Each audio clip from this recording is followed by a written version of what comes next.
They're coming to get you, Barbara. Stop it!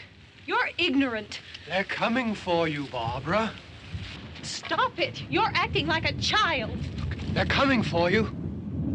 Look, there comes one of them now. He'll hear you. Here he comes now. I'm getting out of here. John!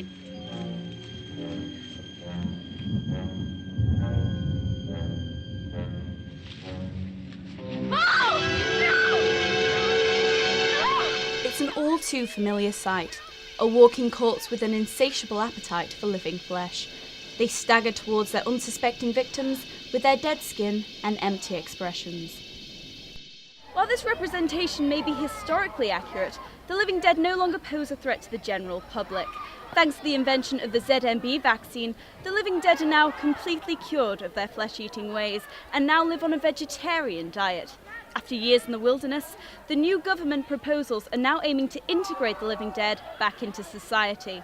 I'm here at Wales High School in South Yorkshire, which has recently become the first school in the world to openly admit the living dead. So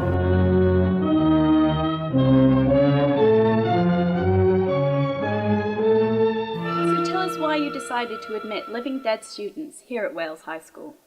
Like the rest of the staff at Wales High School, I've always been deeply sympathetic to the living dead experience, especially now really that they're no longer deemed to be a threat to society. I genuinely believe that our living dead brethren can offer more to the social experience than simply washing somebody's car or appearing as extras in horror movies. So of course we felt we had to completely rewrite the entire curriculum to allow access for our fantastic living dead students. It is the truth universally acknowledged that a zombie in possession of brains must be in want of more brains. To give our LD students appropriate role models, we have obviously recruited living dead teaching staff. They're learning on the job. I think we might have some way to go on that journey yet. I mean, obviously our LD students don't have the same level of innate academic ability as the rest of the student body, if you forgive the pun, but we've worked with them very, very closely.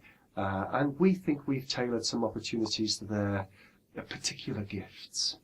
The Living Dead students are fantastic athletes. We're currently the national tug-of-war champions with an unbeaten record. I was speaking to a psychology teacher the other day and asked them what makes them so special. And what it is they don't have the same neurological limits as you and I. They literally don't know their own strength.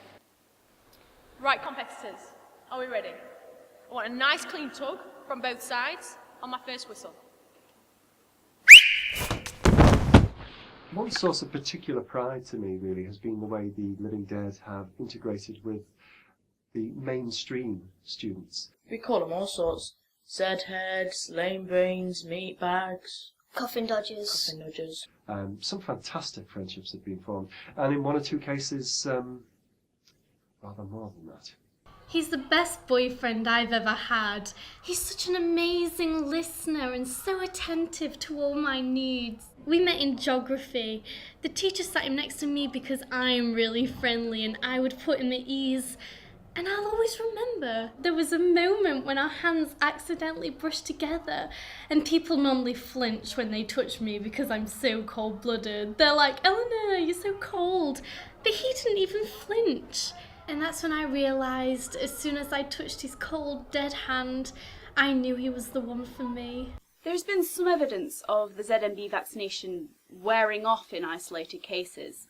Some might say you're putting the students at risk.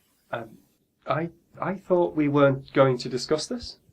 No, the organisation isn't comfortable answering. No. Next question. While there are still some questions surrounding the safety of the ZMB vaccine, it hasn't stopped this school from leading the way in accepting the living dead for who they are and for helping them to achieve their maximum potential. And that can only be a good thing. I'm Ashley Weir.